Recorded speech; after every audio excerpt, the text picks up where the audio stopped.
Welcome to the Long Thread podcast about spinning, stitching, and weaving by hand. The podcast is presented by Long Thread Media, publishers of Spin-Off, Handwoven, Piecework, and Little Looms magazines. Find us online at longthreadmedia.com. Trinway Silks is where weavers, spinners, knitters, and stitchers find the silk they love. Select from the largest variety of silk spinning fibers, silk yarn, and silk threads and ribbons at trinwaysilks.com. You'll discover a rainbow of colors thoughtfully hand-dyed in Colorado. Love natural? Trinway's array of wild silks provide choices beyond white. If you love silk, you'll love Trinway Silks, where superior quality and customer service are guaranteed. I'm your host, Long Thread Media co-founder Ann Marrow. Amy Sadler started Knitty.com, an online magazine featuring patterns and articles, in 2002. In the decade since then, Knitty has released over 1,700 patterns, all free, and changed the way knitters find information. Amy, thanks for being here. Thanks for asking me, Anne. It's nice to see you. Nice to see you too. So I, like a lot of other folks, was really happy to see the new Knitty come out, the spring Knitty, right? It's the spring one that just came out? Yeah, spring and summer. Spring and summer. And yeah. You've been doing that 4 times a year since 2002. That would be correct. That is a lot of issues. That would be 95 issues. 95 issues. 95 issues. If I think about it, it's kind of numbing. Like most of my adult life, I've been doing this, except I had a whole life before this, before I decided to become a magazine editor. And I didn't really decide. I just sort of did it. Before you changed a whole lot of other people's lives too. That's a nice thing to say. Hopefully for the better. When you start with a big plan, I'm always in admiration of people who can do that. I did not do that. I started with, I wanted to do a thing, and I had a day job and there was downtime. Mm-hmm. And I just started to do it. I just said, okay, let's make a magazine and then see what happens. I mean, there's no pressure when you have a day job. So we just put on a show. We did the Judy Garland and Mickey Rooney thing. And we said, we've got the people. I found people online through my little, my blog. So on that blog, I said, I really want to do this. You guys want to do it with me? And all these people came out of the woodwork. But the reason I put the call up, first of all, was that I kept seeing patterns all over the place. Like there was this little red devil hat, and there was this little thing over here, and they were all on people's blogs. And the only way we could find each other back then was the blog ring, which is a tiny piece of code that you would copy and paste into your WordPress, Diaryland, whatever blog. And it would automatically take you to randomly the next person who had that same piece of code. And all it would take was one person who didn't have the code done right, and the blog ring was dead. And so you couldn't go see anybody else. So it really kind of came out of the blog revolution then. Well, when you are me, and everywhere you go, you see things, you start putting together things. It is part of pattern recognition, which is one of my great, powerful skills, which is why I'm horrible to sit next to in a movie. And I would start to see these things, and I see all of this great material. I love knitting. I've been knitting since I was a little wee thing. And if I put it in one place, then it's not a one over here at the blog ring and one over here, and then this one doesn't work, and this blog is broken today, and now we can't find all the patterns. Because before this, all we really had was the knit list, which was basically just a listserv, like a bot that automatically sent out all the messages that came in that day, text only. I don't even think it did pictures. I wasn't even on it.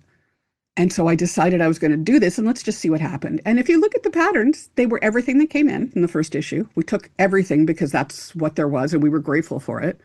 Nobody got paid. And we thought, well, this is good.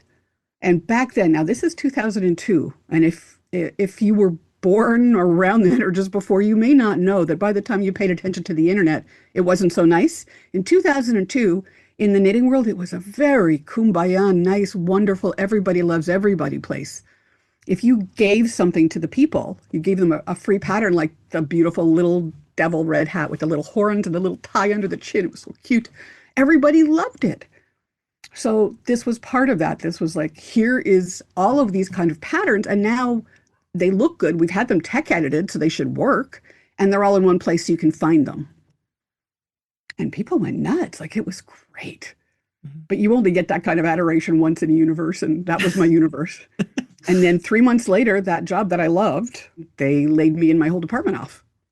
And then I got another job and they knew I was doing this and I kept doing it. And actually, as of this June, it'll be 20 years since I quit my last full-time job. Wow. Yeah, I've been doing this for 20 years without a safety net. Wow. And when I think about what was going on before this, so digitally, there was just the knit list. There was the knit list. Yep. And I think there was one other magazine online that I can't even remember the name of it. And I think it was out of Canada. Mm. And one thing I noticed before I started Knitty is it said, this is the only online knitting magazine. And I went, oh, hang on a second. Claim like that. Wait, maybe there's going to be another one. And then there was. Yeah, yeah. But before that, there would be people who were, when I think about fiber trends, they were printing on colored paper and sticking photographs to it. Or all of the magazines were print, that they weren't digital at all.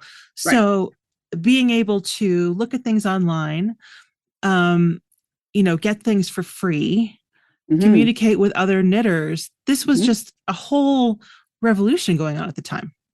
Yeah, it was very new. And the reason I did online, I would never have started a print magazine. Right. Because I had a 20-year history of proofreading for print, for advertising. And anyone who's ever proofread anything with any kind of weight behind it, in other words, if something goes wrong, you have to reprint it, it's just money.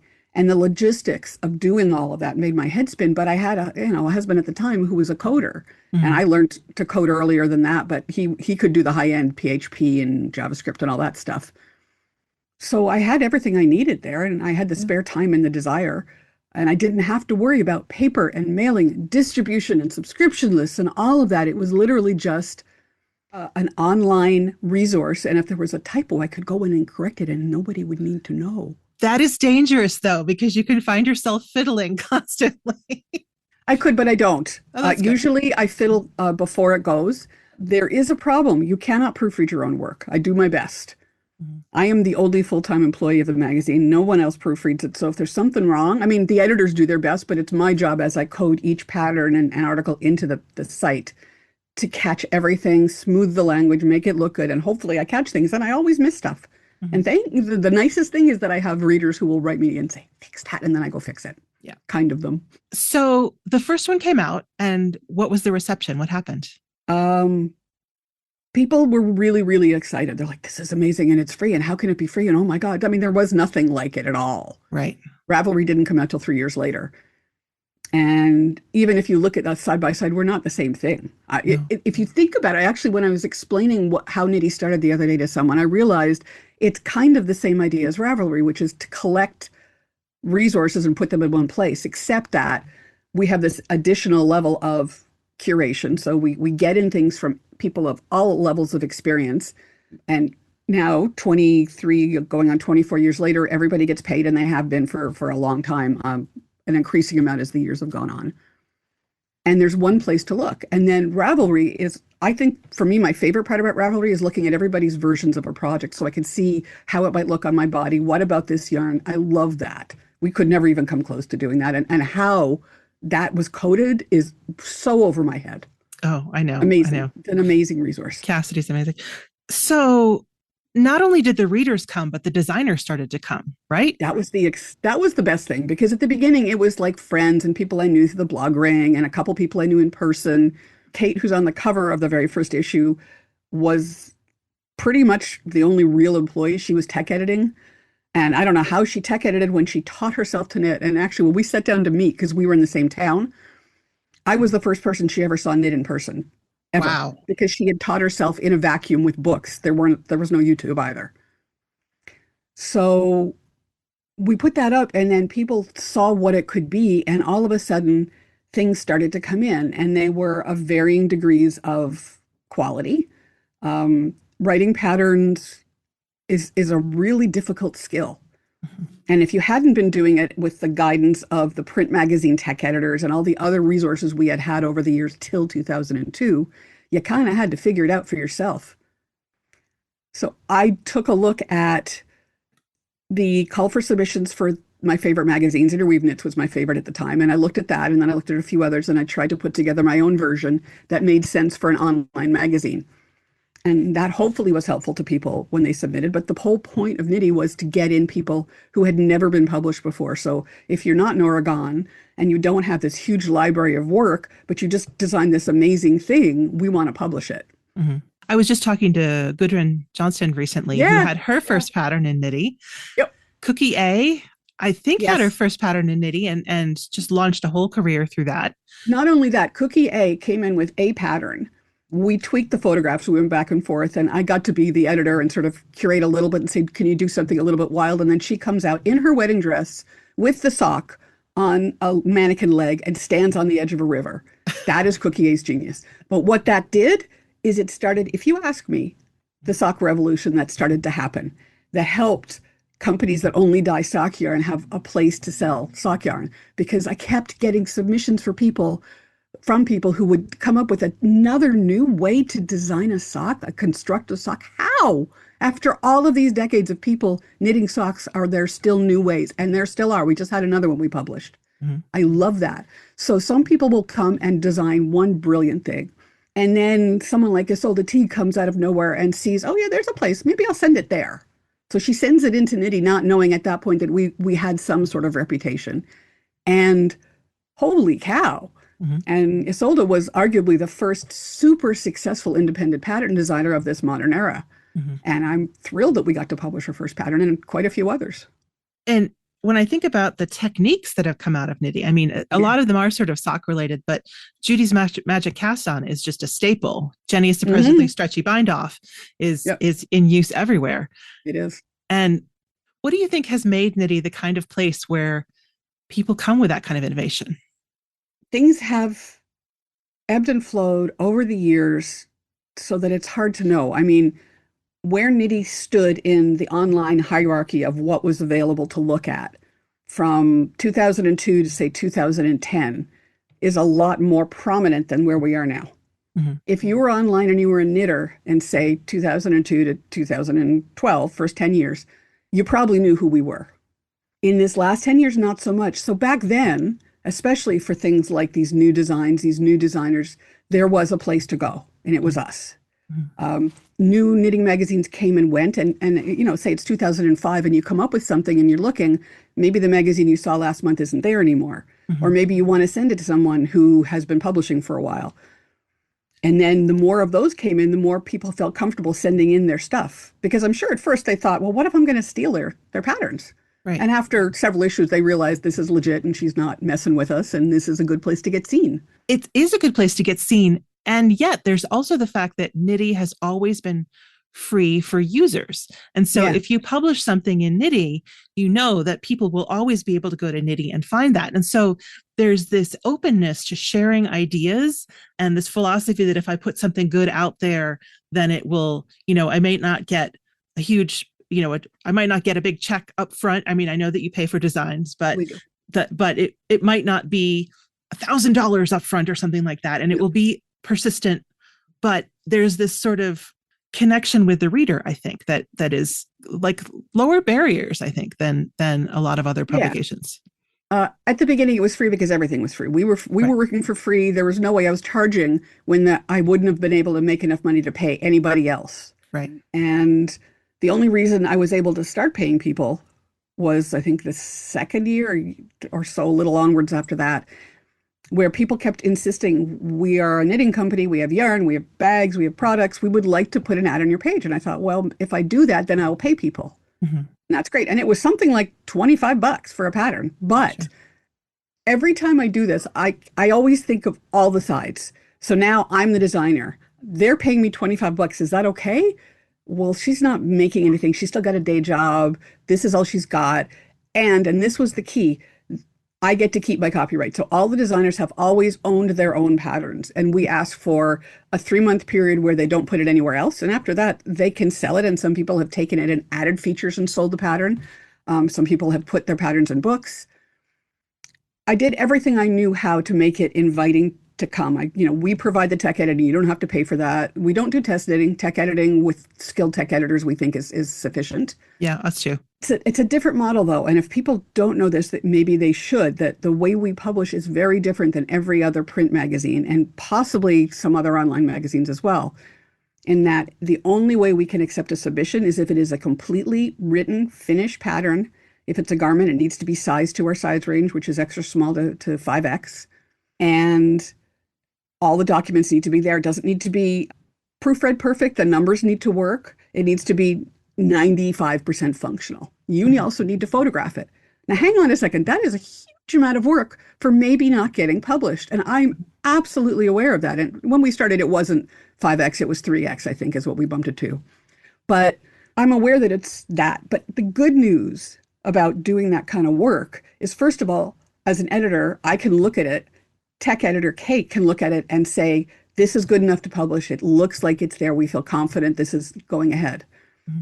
And then we're not worried about filling an issue, because otherwise what we get are sketches and swatches, which are how most magazines work, where they get basically a proposal. Here's what we want to do. And then you get them yarn from a company. And in my case, it's probably a small company, like a one-person hand dyer, or a small company like Miss Babs that I love. And then I have to hold my breath and hope to God that that pattern actually comes in and that it's workable and that it looks anything like I was told it was going to. Now, when you're talking about a company like Vogue Knitting that has staff and they can fix things and they shoot it themselves and all of that, that's different. We're talking about me in my second bedroom for 23 years, which is the Knitty office, doing the best I can to make this potluck of things that have come in look wonderful. Mm-hmm. And so if I don't get a completed pattern, I can't go ahead. If I've worked with someone and I know they're going to deliver, like, for example, Amy Gunderson, constantly we talk sketches and swatches all the time because she always delivers. Mm-hmm. But this is the way we've been able to publish people that no one's ever heard of, that have never had, they have no street cred because they're so new. Mm-hmm. All I have to do is look at their work. It's right here. Mm-hmm. And then because there's Ravelry, they can self-publish afterwards if they don't get accepted. And they can still self-publish afterwards, even if they do, as long as they wait the 3 months. Mm-hmm. I think the photography is the really surprising part for people who are in more traditional publishing, because not only people who aren't, I did not grow up with any particular visual training. The difference between what I think something looks like and what it looks like in a camera are 100% different. And then trying to help people understand how resolution works and file size, etc. The patterns and everything, like, you can see how they work, but you could get all the way to the end. And it sounds like you actually do some development now and again on the photography side. Is that right? All the time. There are some people who naturally do great photos. I don't have to coach them. It always comes in great.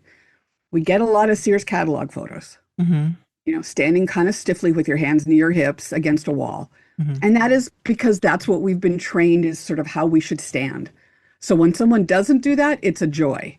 The great thing about technology is it has made having people do better photographs much easier for them. Mm-hmm. I don't have to coach them so much on the technical stuff, but I do have to coach them on what to put their clothes with, where they could go, how to pose. And so I've got this huge section in the submission guidelines on try this, look at what we've done in past issues. And I always highlight the patterns that are the most unique in terms of not sitting there with a pair of mittens that are holding an apple. Like, that's beautiful, but how many times have we seen that? Or a cup of coffee, right? How do you show socks differently? And sometimes you can't. Mm-hmm. But it's amazing to me that people still come up with new ways to make things look fresh. Mm-hmm. And one thing you might have noticed over the years, I don't know if you have, is that the cover pattern is not always the best pattern. It's usually a lovely pattern. It's the best photo. That makes sense. Yeah. It sort of evokes the mood of the season. Mm-hmm. So if I have a pattern that is maybe not spectacular, but lovely, and it's a good standard, it's a nice sock, or it's just a good scarf or whatever, but it is the most striking photo, that's going on the cover. Mm-hmm. And feet are weird. I mean, having edited a sock magazine myself, feet are weird. I have a lot of opinions about which side of the foot is the nice side and how you show that it's a foot and not like a paddle. I actually asked them to just shoot like crazy, shoot from every angle, shoot things that are stupid. I once had a pair of socks that Kate Atherley designed for us. She's our managing tech editor. She also lives an hour away. And I'm in this little town, and I go into the place, I don't know if you've heard of them, Dresden Optical, where they're from Australia. They have like 2 styles of glasses, and they're all modular, and you can snap them together. So it's a fun place. And I walk in, and there's this cute guy, a young guy wearing this great sweater, and it kind of matches the socks. Hmm. And so I ask him, will you model these socks for me in your eyeglass store? So he sits on the couch in the window of his eyeglass store, and he's just so delighted by the ridiculousness of this that he just does it. And it's a great little photo shoot. Hmm. So I get to do that sometimes. I've met some nice people through calling for people to model for me. I like to see when the designer, though, chose the pattern in a way maybe I didn't expect. And sometimes that tends towards sort of more traditional, less fashionable, and a little tweak. I can say, could you try it with this kind of pair of pants or put on some boots? And Hmm. then we get something that I think will appeal to a wider range of people. Like we have something that's coming in now, and the designer has said she does not know how to pose, and she has styled it as dowdily as I could imagine. By the time you see this, I will have gone through a process. I'm not even going to tell you what it is because you won't know and you would never recognize it. The sweater's great, but it needs like a kick in the pants to take it up a notch. It's so interesting that you started off on the word side, and Yeah, at this point, a lot of what you do is getting it to look the way that you imagine that it yeah, can look. Yeah. yeah. I like that a lot though, and I don't know that I'm a polymath. I am someone who has a dopamine deficiency, and I'm constantly looking for things that give me joy. And finding the right image gives me joy. Like the day I got the submission for the Lizard Ridge blanket, which is a whole bunch of squares of Nora that make these beautiful ripples. And it came in, and I squealed out loud from the picture because it was just right. It's sitting on a rocking chair with the mountains behind it, and it's gorgeous. And it just gave me such joy. The other one that did that was the dead fish hat, which we ended up just calling the fish hat because when it came, it had X's through the eyes. You were talking about the size range at Knitty and how that went from 3X up to 5X. Yeah, And since I started knitting around 99, 2000. right. And when I started knitting, there were patterns that regularly topped out at 40 inches Yep. chest Yep. circumference. And I think that Knitty and you have been at the forefront of making garment sizes that work for a range of bodies. Thanks. Ysolda told me that she thought that the same thing, and that was, I mean, from both of you, that's amazing. Mm-hmm. It's a lovely compliment. It also is a personal crusade. I mean, Mm-hmm. I'm not this. It's not that I'm picking patterns for me to wear, but I imagine myself as, Joe Knitter. Mm-hmm. And if it's not going to fit me, then and at the time I was a 2 to 3X. Mm-hmm. The thought of making sweaters that no one else can knit is just not nice. Like it's just hurtful to feel excluded. And there's no reason for things not to expand, except that it is harder work. Because anyone who understands garment construction and therefore pattern sizing knows that even though you may get bigger, you don't get bigger proportionally identically all over your body. Mm-hmm. And so if you size up the arms the way you size up a torso, the damn things are going to be like the size of half of your body. They're going to be huge. Mm-hmm. So you need to have that finesse. And that's why our tech editors are so good, because they are taking people who have never, in many cases, done pattern sizing before and made sure that these numbers work so that they're not, at the largest size getting these ridiculous arms, or that they're too tight at the small end. Mm-hmm. It was important to me to have representation in that way. And it bothered me. And I think if I look at it, this came from like the 30s, 40s, 50s, 60s, where all patterns stopped at a 40-inch chest. And I don't think anybody thought to challenge that. Mm-hmm. Yeah. It just was how it was done. And then we get into the revolution of print magazines with Vogue Knitting. And I used to love the Penguin from France, those knitting catalogs. That was my personal favorite in the 80s. They always stopped at a 40. Mm-hmm. Why? I don't know. People were fat back in the 50s and 60s, but it wasn't something that was accommodated or addressed. What's the word? Embraced? I mean, it's reality, right? Bodies Mm-hmm. are all different sizes. Mm-hmm. So the good thing, and I kind of got off on being able to make this happen. All I have to do is decide to make sure my tech editors are okay, put it in the call for submissions, and then if it comes in, now it's real. Mm-hmm. So that's what I did. I think part of that idea of expanding the size range was also around the time that you and Jillian Moreno put together the book Big Girl Knits, and more than one Big Girl Knits, right? Two of them. Yeah. Yeah. Yeah, that was Jillian's idea. Jillian is the brain behind all of the fit, the technical stuff. I am not a girl who could sit here and show you how to put short rows and where to start and stop them to get bust darts in your sweater. I cannot do that. Mm-hmm. So Jillian wrote the hard stuff, and we sat down, we wrote out a plan. Here's what we're going to do, and then she would write the first pass of all this stuff, and then me, with undiagnosed ADHD autism, is reading all this and going, okay, I don't understand this. And then we'd go back and she'd make it so that I could understand it. Now, if I could understand it, then other people could understand it. So I kind of, again, act as Joe Knitter. And my job is to make sure that this all translates into language that anyone can get, even if you don't understand math. Mm-hmm. And I don't usually understand math. We really enjoyed doing that. We were still friends afterwards, and so we did it again. And one of the things I liked the most was that whole section on how to put in shaping for bust starts. There's the word in that book that we were focusing on at the time, which is flattering. I don't use that word anymore. I hate that word because no one can decide what is flattering on anybody else, including you. Like, it's not about, what makes your boobs look bigger or smaller. It's about what you feel good in. And so I take that word out of my vocabulary. And if I had it to do again, that is the one thing I would do, would take the focus off flattering and talk about good fit, comfortable, ease. Do you look in the mirror and does the color make your skin glow? Like that kind of stuff, not about it doesn't make your waist look smaller. So some of the collaborations that you've had long term with folks in the knitting industry are just really remarkable. I mean, you worked with Jillian Moreno, and you have a long-standing relationship with Kate Atherley, been publishing Amy Gunderson for a long time. This is the kind of connection across the industry that I think is really special. You get to work with a lot of, smart knitters. My greatest joy is interacting with knitters and yarn folk. Jillian submitted a pattern to our first issue, and back then she lived in Texas, I think. And we got to meet each other, and we worked together literally for 21 years or so, a long time. And the only reason she's not with us anymore is that our budget no longer can afford her. It's not anything else. I love her. She loves me as far as I know.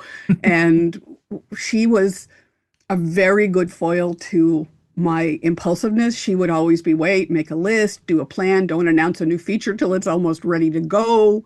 Because if I hadn't listened to her, I would have announced the Knitty Plus feature that's part of Knitty that shows the pattern sizes in a more approachable way.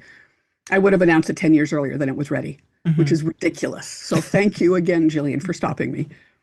That's my most successful long-term partnership. Other than that, when I find someone that I enjoyed working with and I like their work and their work resonates with readers, I want them to stick around. Like Kate Harvey's amazing. And I've never met her in person, but she is not only a designer for Knitty, she's also one of our members of our Knitty Guild, which is our Patreon. That's how we fund Knitty nowadays. So we had a New Year's Day pajama party, first time ever this year, to celebrate the new Knitty Guild naming. And Kate was the guest of honor, and we had an interview with her fellow patrons, and everyone talked, and she talked about her designs, and she's just the cutest. Wait till you see her next pattern. At this point, every time, if I don't get a pattern for every issue from Kate, I get so sad because she's joyous, and she's like knitting from this stash that she's amassed over decades and is hand dyeing it with plants she picks in her British garden. I mean, come on. So yeah, meeting these people has been the best, and that I keep being able to work with them for so many years is really nice. I hadn't thought about that. Because you don't have to get garments shipped to you, you are much more free to work with people all over the world. Anywhere. I've had people from Japan, Australia, all over Asia. And if I look at the readers, there's someone in Kuala Lumpur who reads us, which is awesome. I mean, everywhere, Africa, everything. Yeah. If you look, especially, there are these little waves where all of a sudden the designers are all in Germany, or it's all Eastern Europe. And it's just wherever they come from. I mean, it literally is. I put out a call for submissions last week for Deep Fall. That's this September. The patterns I put a call out for last week are going to be in. No other magazine works that close to deadline. No. It's a bit crazy. And with people like Amy Gunderson, who is 100% reliable, very talented, self-driven, amazing.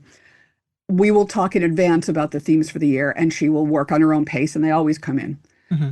With some people, they have patterns sitting around that don't really have a home elsewhere. So when I sent out the call for this Deep Fall, and in this case, it's the knitted sweatshirt, which basically means what do you see that sweatshirt shape like? Is it knitting, crochet? What innovations have you got? People have things like that sitting around. I've had 2 designers who weren't planning on submitting say, well, actually, I have this. What do you think? Something else that came in, which is interesting to me, and we do this sometimes. I don't think people know this. We'll get a pattern and it will be 90% there. and we go and look and see how it's constructed. So in this case, this one pattern, it had this really pretty lacy motif, but not an open work. It was kind of a solidy lace motif that was all over the pattern, all over the garment. And then at the hem, the designer had thrown in something in the reverse spaces of what was sort of like a cabley lacy thing that all of a sudden made the hem flare. And we went, wait a minute, we don't really need a hemi flary thing. What if the designer did this? So Kate and I, when we do our issue meetings, we'll look at the pattern and say, could they pull this hem back and just reknit it with this option instead? And since they knit it top down, they absolutely can. And then we ask them, are you willing? And I don't think I've ever had anyone say no, maybe once. Some people are like, well, it's not worth me putting much more time in. That's totally fair. And so then I decide, is it okay as is, or do we pass? In this case, the designer is absolutely thrilled to do it. Kate is going to give her some coaching because Kate is very good. She's got a degree in pure mathematics. The woman is insane. She's so smart. And she will coach the designer, and then the designer will go away, tweak it, and then I will do the photography coaching, and hopefully we'll have something people will like jump up and down over. Because someone's gone to all the trouble of designing this thing either for us or for themselves, and then they see they could send it to us. If I can have it make a bigger splash for them, that's what I want. So I want the pictures to be as good as they can be, not just for me, but for them, because otherwise the pattern doesn't really get any notice, and that's not fair. I want them to get all the notice they can get. And for the knitter who's going to see, oh, this is something I could make that I'd be really excited about and proud of. One thing I do is, especially when I do the call for submissions now, is I am looking on retail sites. I don't go and look at hand knitting patterns. So I will go and look at, I have a particular fondness for Free People nowadays. The sweaters they are designing, I love, they're in style, they're easy to wear. So I will pull something from that because Free People, I don't think it's stealing to pull inspiration from a large company. I would never do it from either a small company or hand knitters. And then I'll pop these pictures in and I say, look at how this neck was done. Look at the seaming of the shoulder on this. And that's the kind of inspiration I want people to take and go, oh, I could maybe do this. I've seen that. I want to try it this way. And so I will find all of this current stuff, and it helps me see what people are theoretically going to be wearing. And it gives me a hint about colors, proportions, how long are the bodies nowadays. And right now it's just above the natural waist, that kind of thing, all of that stuff. And that helps me guide people to get what we want.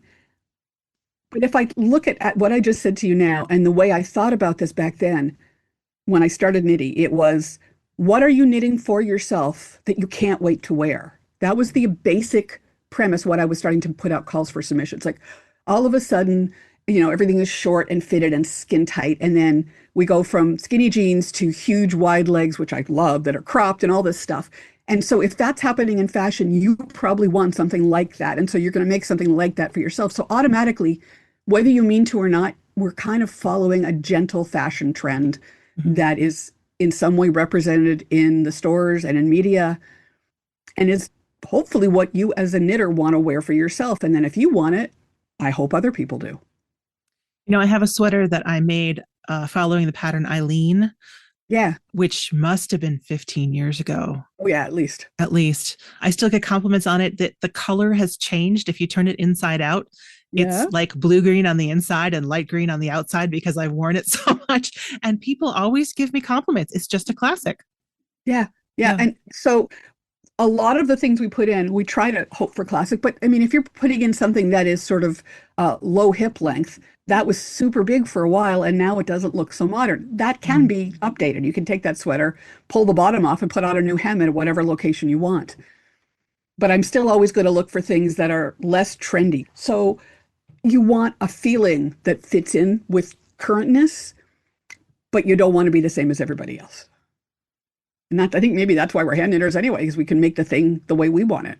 One of the things that I think of as being related to your partnership with Jillian was that Knitty was introducing spinning to a lot of knitters and making spinning look like something that was accessible and having patterns that were great for spinning. Yeah. We just got another one that just came in for the sweatshirts. Jillian's passion has always been swatching and spinning. And although she worked a lot with me on all sorts of knitting things, if she had a place to focus, she focused where her heart was. And so swatching and spinning go together so beautifully because it's just sampling everything. And she has such a relaxed approach to spinning that it was perfect. for having a Knitty. And what we have done with anything that we bring in that's not specifically the knitting craft is it's blank for knitters. So if you are spinning and you're also a knitter, you look at it maybe differently than someone who's spinning just to make yarn. Mm-hmm. She was always thinking about what are you going to spin so that you can achieve the sweater you want. And that's what Yarnitecture is about. That's what all her Knitty Spin columns have been about, is spinning for a goal without being so rigid that it's no fun anymore. Mm-hmm. I love that we have that. We got a lot of great content in there. And what was wonderful is she got to use Knitty as a place to work out a lot of her ideas that then turned into the book. Mm-hmm. So, her own intelligence and creativity had a sort of a platform, a place to express itself as it turned into something even bigger. Mm-hmm. You mentioned Knitty Plus and Patreon, and Knitty, I think, was the first place that I know of that had a Patreon. So exploring that kind of direct reader support. Yeah. And can you tell me a little bit about what Patreon does for Knitty at this point? It's our lifeline. We would not be here without it. We were free for the first year and a half or so. Then advertising came in and I had a day job, and all the money that came in went to the designers and the tech editors.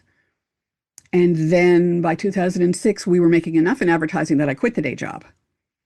So it was still advertising, and it was quite lucrative for a while. I mean, the Google ads came in and they were huge amounts of money just for Google ads. So I could pay people more, and I had more money to do things for, the back end of the site with the server. And then 2008 happened. And if you were too young or don't remember, that's when there was a financial crash. And all of a sudden there was no more money anywhere. Nobody had any money to spend on anything. And so ads were the first thing that went.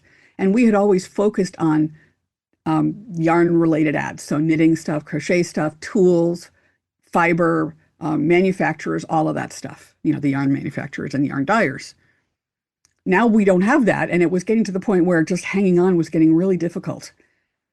And then I had read a book that someone had written about how to, it sounds kind of gauche, but it really wasn't. It was how to take this community you have built, and that's what Knitty was, an online community, and allow them to fund you so you can keep going forward. And I had seen Patreon, and I always called it like an ongoing Kickstarter. And I thought, well, that's clever, but I don't know. And I sat there with this little netbook and I started writing a Patreon campaign. And the video I did for that, if you want to go take a look, you'll see Amy 2015, so like 11 years ago, and talking earnestly about what we've done for the community. And if you would like us to stick around, this is how you can do it. I've always felt, and if we had my Twitter archive before I deleted it, because it's all gone crazy over there, you would see me talking about how I would like to pay for the services I like so that I can keep them pure.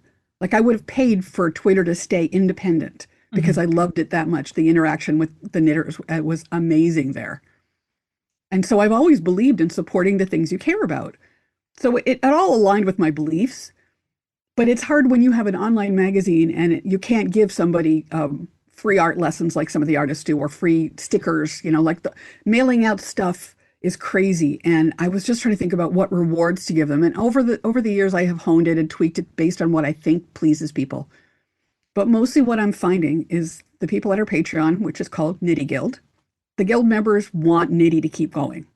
And what they get as a bonus, whatever freebie it is, whether they get early access or they have access to Knitty Plus, only the people who are in Knitty Guild have access to that. That is a bonus for them. Some people are reward oriented, but most of our patrons are not as focused on that. Because when I ask them what they want, most people don't even reply. They're like, just keep making the magazine. So I think it's a game changer. I'm thrilled to see so many yarn creators on there over, all the years that have happened. And I absolutely could not be here without funding. And I don't know at this day and age how people will survive without having some sort of financial input from their fans. But we have a 50,000 plus person mailing list and 120,000-ish likes on Facebook, for example. And there are 3,000 people that pay us an amount every month, whatever is comfortable for them. And because of them, it's free for everybody. And I think that's key. Yeah, that is, one of the things I often say is that people don't want to buy something, they want to buy into something.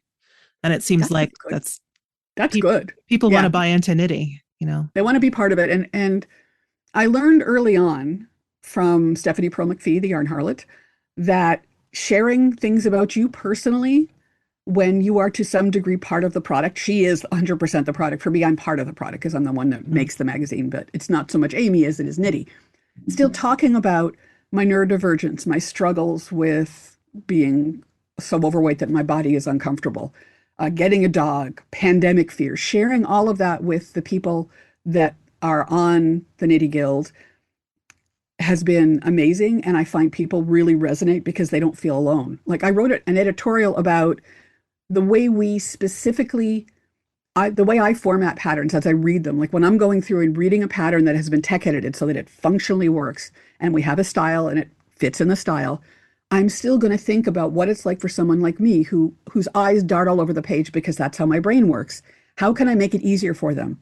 And specifically, it was something like crochet charts, which I find brutally hard to follow, and crochet written instructions.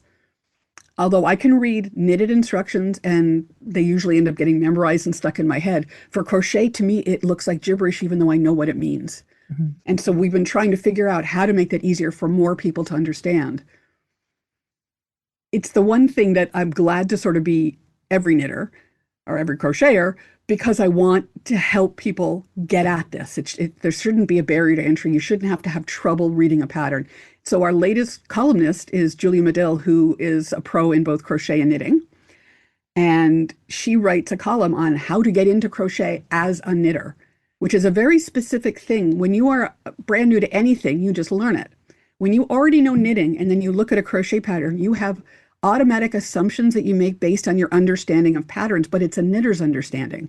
Mm-hmm. She's been great at translating that. So the last two columns have been specifically about this. And I'm hoping they're helping a lot of people because to me, it's exactly the kind of stuff that I would have wanted to help me get my head around what is this that it's so different from what I automatically understand about knitting when it's a different type of creation. So one of the perks of Knitty Guild members, you mentioned Knitty Plus. What is that? How does that work? Well, basically, it's a piece of code we've been putting in patterns for more than a decade. And it allows you, once you log in as a patron, as a Knitty Guild member, it allows you to choose the size of a thing you want to knit. So maybe not so appropriate for a scarf, but for a sweater, pair of socks, whatever, you pick your size. Instantly, every number that relates to that size the whole way down the pattern is highlighted, which is lovely. But you can do that with a circling thing. You know, we can go, I always print out my patterns and circle them with a pen. Or you go on Knitty Plus, pick your size, all the numbers are highlighted, and then you click hide other sizes and all of the other numbers go away. So now the pattern is just you and your size. Mm-hmm. And as you're going through it, if you decide you want to change something, you can go back if you are on a level that allows you to save your work.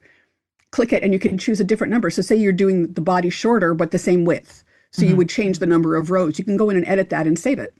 And then you have the customizations that you made to your pattern the way you want it. Now, whether you download that as a PDF, print it out on paper, just use it on the web. If you are a member at the, I don't even remember what it's called now. I renamed everything. At the middle level, you are able to save all your customizations.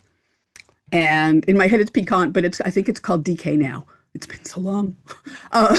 And what happens is, if you do that on your phone, you tap it, you go make a note, you do this, you do that, you condense it, it automatically saves. Next time you go look at it on your desktop or your iPad, it's still there.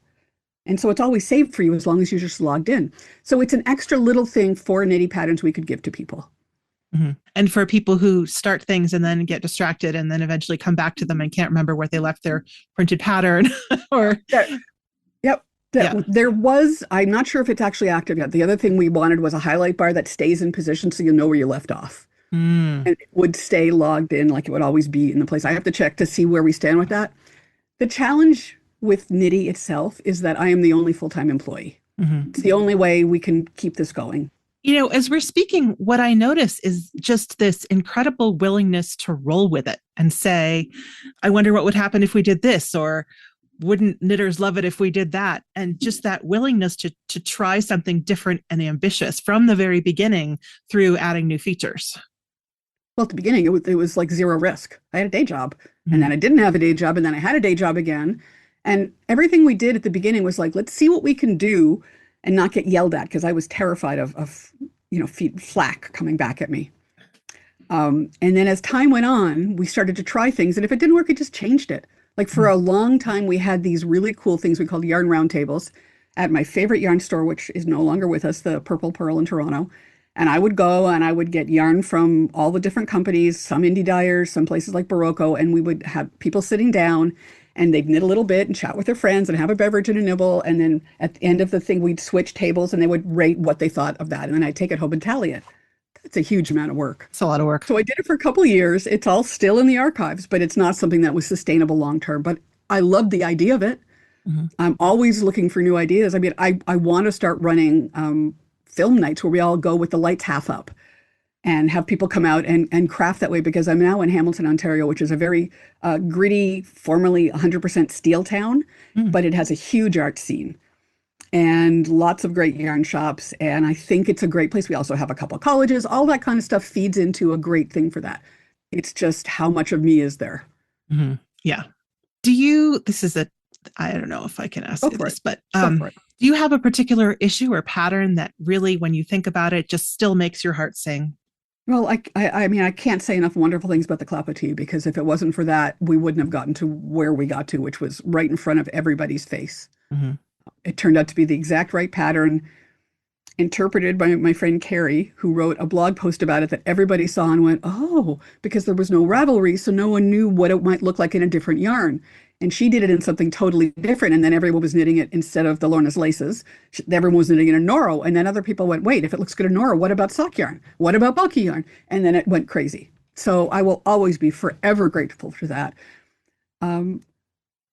It kind of changes. There are things that I just look at and I'm so impressed by things like the skew sock and all the different sock constructions. Every single one of them somehow manages to fit a foot. There are some sweaters that I would never knit myself because I am a mindless stockinette girl and happy with that. But I love looking at them, and that somebody took the time to create this beautiful thing and then send it to us, not knowing if it was going to get published. Mm-hmm. And it did, and people loved it. I just met yesterday, 2 days ago, the designer of the Thrumline scarf, which was the hit of the previous issue. It's just a plain stockinette scarf, but she's got these perfect little thrums of every little bit of leftover yarn that she's saved. And it hits, like, if there's the zeitgeist is a real thing, it hits exactly what knitters are craving. I've got all this stuff. I want to show it off. I'm not going to put it in a jar. What do I do? And she came up with it. So people love it. And I don't think I could pick just one. I mean, clapotee stands out because of the thousand, like more than almost 40,000, if that, on Ravelry alone, 40,000 versions. So that's amazing. But just the fact that people will share their work with us in I think it's an intimate thing. You spend sometimes months on a pattern, mm-hmm. and then you just sit there and go, oh, well, people like it. And I'm honored when the stuff comes in. I love looking at it. It makes me really happy. And when something is just right, it is the best feeling, because I know it's going to be good for them too. Yeah. Like, it's fine. It's good for Knitty, which means it's good for the knitters. But for the designer, they're hopefully going to get that wonderful bit of feedback that they deserve for all their hard work. Yeah. Well, Amy, thank you so much, not only for spending this time with me, but for Knitty, which really came along right when I was starting to make the change from being somebody who knitted on the side to somebody who craft was my life. So it's really kind of been my companion all this time. So thank you for that. Thank you for letting me do what I may have been born to do. I feel really grateful that this is my job. Thanks to our sponsors for supporting the podcast. Thank you for listening to the Long Thread Podcast. If you've enjoyed this episode, please rate the show and leave us a comment on Apple Podcasts or your favorite podcast platform. Thanks again.